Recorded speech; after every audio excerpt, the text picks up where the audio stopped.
Good morning, all you cool cats and kittens, and welcome to today's episode of Science TV with Mr. C. Today, it's April the 15th, and on our calendar we have a couple of things here. First, we have elements of fireworks. We're going to start by clicking on the link. It's going to bring you to this document here. On the 4th of July, we've all seen the fireworks in the air. Well, there's some reasons why you get the different sounds, the different colors, and the different explosions. You're going to start by going to NOVA's Elemental, read the introduction, click Launch the Interactive. You may need to enable Flash, perhaps.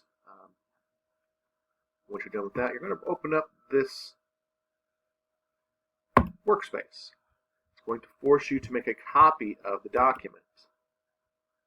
This copy is what you are going to be submitting.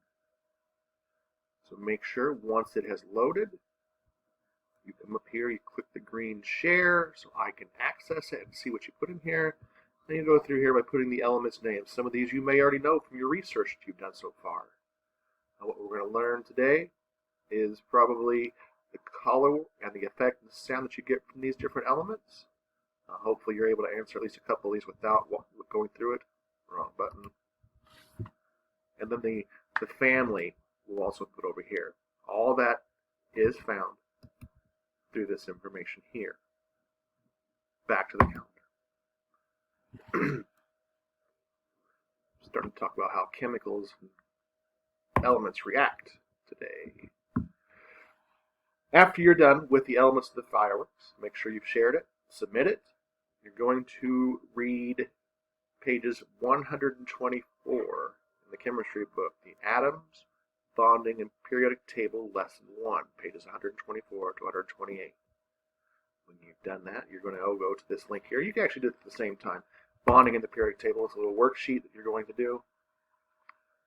What I've attached here is the sheet here. You're going to go to the Submit button on this assignment, and you're going to put the answers. So, for instance, number 1, how many protons does a nitrogen atom have? Well, we see here its atomic number is 7, so that tells us how many atomic protons it has. So we go to submit the assignment, text entry, 1. Nitrogen has 7 protons. Go through the rest of them in the same manner.